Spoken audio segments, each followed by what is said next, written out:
Good morning, everybody, and welcome to week 6. This is the beginning of our second week on chapter 5, dealing with the theme of music and ethnicity. A couple of housekeeping items before I get into this video.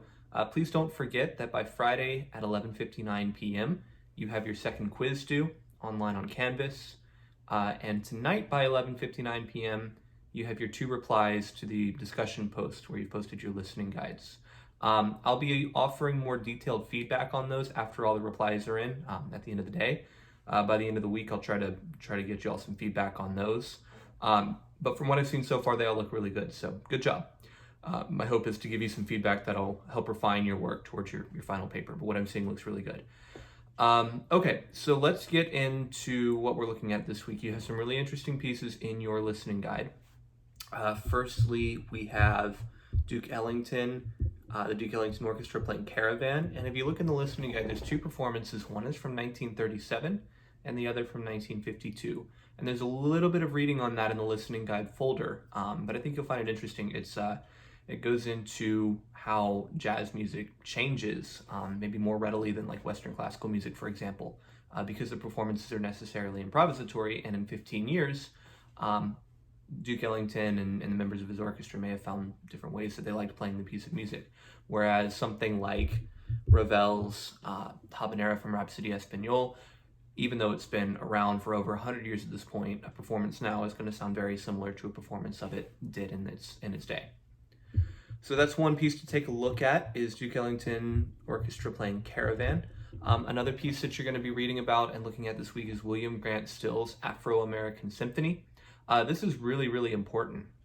William Grant Still is one of the leading figures in what we call today the Harlem Renaissance.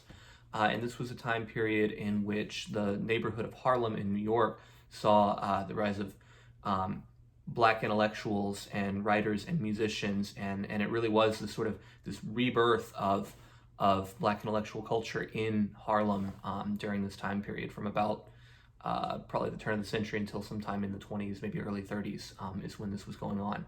And William Grant Still was one of those figures, and the Afro-American Symphony is really an important piece to music history because what he contributed was essentially a classical symphony. The first movement's in sonata allegro form.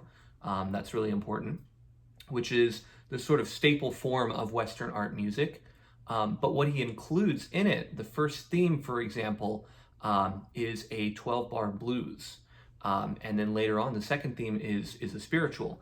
And so there's all of this African-American musical language throughout this orchestral sonata form work. And it's really a phenomenal piece. So definitely make sure you take a good listen to that one. It's worth your time. Really important piece. Another one that I really like is Ravel's Habanera. And this is interesting because Ravel's working in this climate in France at the turn of the century of just this fascination for anything exotic. And so in this piece, he takes this Afro-Caribbean dance rhythm, primarily Cuban dance rhythm called the habanera, which actually is a really important rhythm to the development of early jazz and a number of other music, but it's this hugely popular rhythm that people would have recognized. And he incorporates it in this piece of music that's not really meant for dancing. In this case, he's almost like suggesting the rhythm more than supplying it, straightforwardly. But take a listen to that. It's a really, really cool piece and kind of an example of that fascination with the exotic and stuff from all over the world. And Afro-Cuban rhythms have this, this propensity to just travel all over the world. They're super popular in modern pop music and everything else. You'll also be looking at a little bit of klezmer music from the Klezmatics. Okay, and finally, just a few notes for preparing for your quiz this week. This quiz covers chapters 4 and 5, so make sure you go to the companion website and take the practice quizzes for chapters 4 and 5. Go through your textbook, study all the terms, study the history of some of the pieces that you're looking at. Make sure you have a general sense of all the concepts from the textbook, or at least know where they are. Remember, you can use your book for this quiz, but 30 minutes isn't really long enough to go and look up every answer. So make sure you kind of have an idea of everything and could take it with closed book, but you can, refer to your book if you know where something is and are ready for it. Also go through the listening guide folders from weeks 4, 5, and 6. Make sure you're really comfortable with everything in there. You're going to need to identify all the pieces or be able to identify all of the pieces. There's a few questions on there that'll ask you what piece are you listening to, and you'll have a drop-down list of all the pieces that it could be, and you're going to pick which one is the right one. So make sure you have kind of in your ear which piece is which. And then finally, one thing I want to note, while these terms won't necessarily be on this quiz, if you found that you had a hard time with some of the terms from chapter 2, go back and watch the videos I posted weeks 1 and week 2.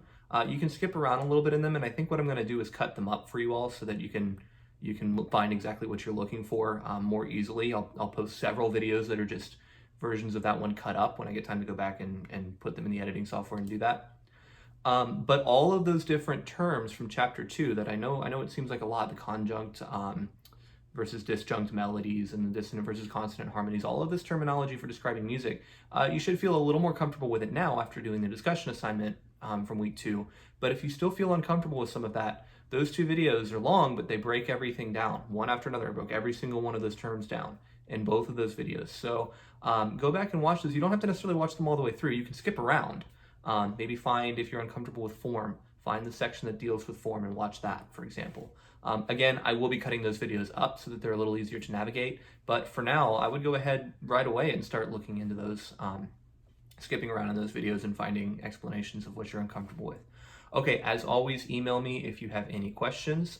Certainly more than happy to take time to answer an email, as well as if you have something you'd like me to go over with you, let's hop on a Zoom call. Perfectly fine. I want to make sure you guys have access to that kind of one-on-one instruction, despite the format of this being online. So just let me know. I'm more than happy to jump on a Zoom call and help you out with anything you need, or take an email, phone call, whatever you need. All right. Thank you very much. Good luck this week, and I will see you all next week.